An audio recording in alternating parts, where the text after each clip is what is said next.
बिस्मिल्लाहिर्रहमानिर्रहीम। Dear viewers, अस्सलाम वालेकुम। लेक्चर आपके प्लेटफॉर्म से मैं हूँ आपके साथ सदाम सिप्रा। जिस तरह के हमने प्रीवियस लेक्चर में अपना सेकंड ईयर के अकाउंटिंग का चैप्टर नंबर 1 स्टार्ट किया था, उसी को हम कंटिन्यू करेंगे। तो आज हम उसकी प्रॉब्लम्स को जो है उसको डिस्कस करेंगे। आज जो हमारा टॉपिक है वो है हमारी आज की फर्स्ट प्रॉब्लम चैप्टर नंबर 1 की। तो इसके अंदर आप बुक्स पे अगर देखेंगे पेज नंबर 43 के ऊपर उसने प्रॉब्लम दी हुई है, जिसमें वो कह रहा है कि ए trader keeps his books by single entry method. Single entry method के तहत ए एक बंदा है, कारोबारी आदमी है जो कारोबार कर रहा है। His position on 31 December 2015 was as follow. उसने एक पोजीशन दी है कारोबार की जिसके साथ डेट मेंशन है 31 दिसंबर 2015। उसमें उसने कुछ चीज़ें मेंशन की हैं, जिसमें सबसे पहले cash at bank ₹3000, stock 20,000, debtor 30,000, machinery 50,000 and creditor 23,000। ये उसने साल के एंड के ऊपर जो है ना वो दी हुई है 31 दिसंबर 2015। उसके बाद जो दूसरी स्टेटमेंट उसने दी है वो दिया उसने 31 दिसंबर 2016 की। तो इसके ऊपर उसने कुछ चीज़ें मेंशन की हैं। कैश एट बैंक है 4,000, स्टॉक 25,000 है, डेटर है 45,000 के। उसके बाद मशीनरी भी है 45,000 की और क्रेडिटर्स भी उसने दिए हुए हैं। तो हमें जैसा कि पता है, सबसे पहले हम क्या करेंगे, इसकी जो एक कारोबारी आदमी है, ट्रेडर है, ए उसका नाम है, उसकी हम सबसे पहले जो ओपनिंग स्टेटमेंट ऑफ अफेयर है वो बनाएंगे। उसके बाद उसकी क्लोजिंग स्टेटमेंट ऑफ अफेयर बनाएंगे और उसके बाद अपना प्रॉफिट या लॉस अकाउंट हम चेक करेंगे। तो सबसे पहले हम क्या चीज़ बनाएंगे, ए एक कंपनी है, उसकी हम बनाएंगे statement of affairs as on 31 December 2015। 2015 की हम 31 दिसंबर जो है उसकी हम बनाएंगे स्टेटमेंट ऑफ अफेयर। उसने 2 साल की जो है ना वो 2 डेट्स मेंशन की हैं इसके अंदर, एक 31 दिसंबर 2015 और 31 दिसंबर 2016। तो जैसा कि हमें पता है कि जो प्रीवियस हमारे ईयर की एंडिंग बैलेंस होता है वो हमारा नेक्स्ट ईयर का क्या होता है, ओपनिंग बैलेंस होता है। जो पिछले प्रीवियस ईयर की क्लोजिंग बैलेंस हमारा करंट ईयर का या नेक्स्ट ईयर का हमारे पास ओपनिंग बैलेंस होता है। तो हमारे पास 15 और 16 की 2 स्टेटमेंट हैं। तो जो 15 वाली होगी ये हमारी होगी ओपनिंग स्टेटमेंट ऑफ अफेयर और जो 16 वाली होगी वो हमारी होगी क्लोजिंग स्टेटमेंट ऑफ अफेयर। तो इसमें उसने जो आइटम्स दी हैं इसकी हम स्टेटमेंट बना लेंगे प्रॉपर फॉर्मेट के अंदर।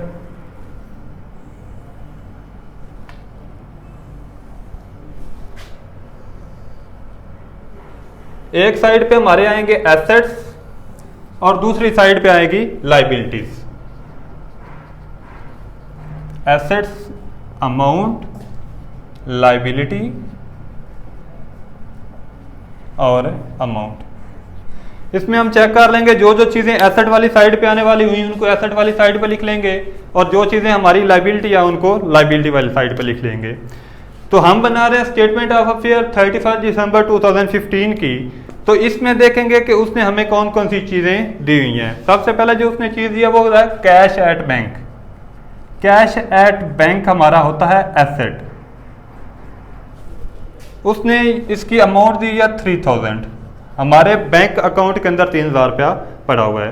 उसके बाद उसने दूसरी जो चीज़ मेंशन किया वो है स्टॉक। स्टॉक भी हमारा एसेट होता है, जो दुकान के कारोबार के अंदर हमारा स्टॉक या चीज़ें पड़ी होती हैं।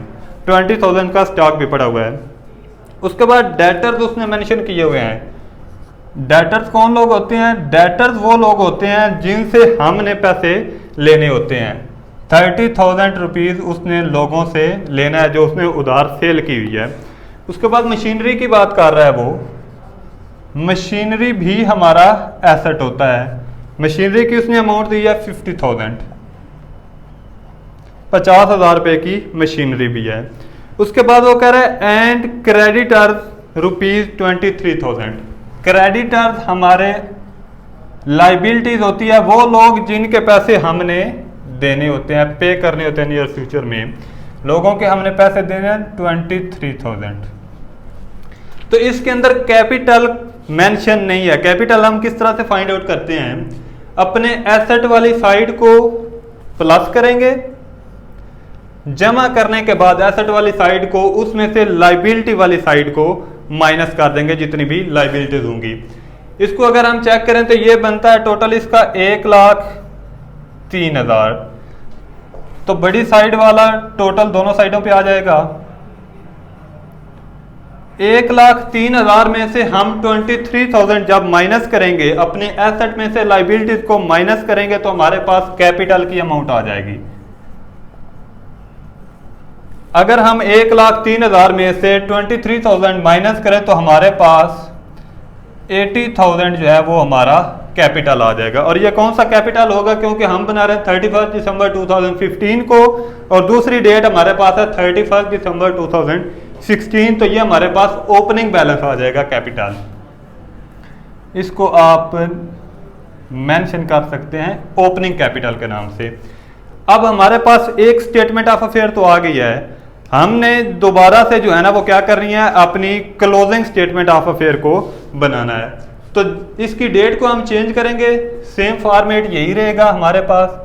31 दिसंबर 2016 की हम जो है ना वो स्टेटमेंट बना लेंगे।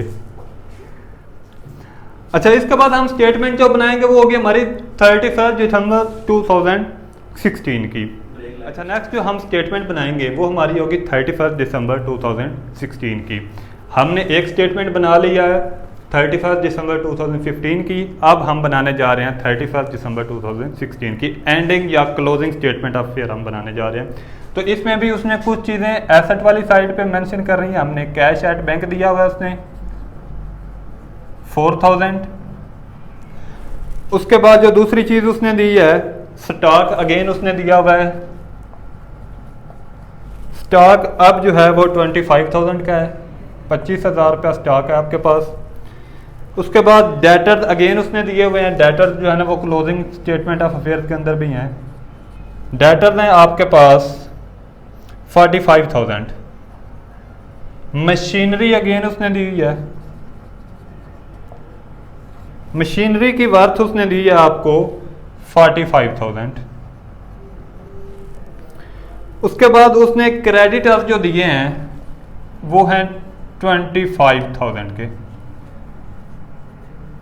क्रेडिटर्स आपकी लाइबिलिटी होती है।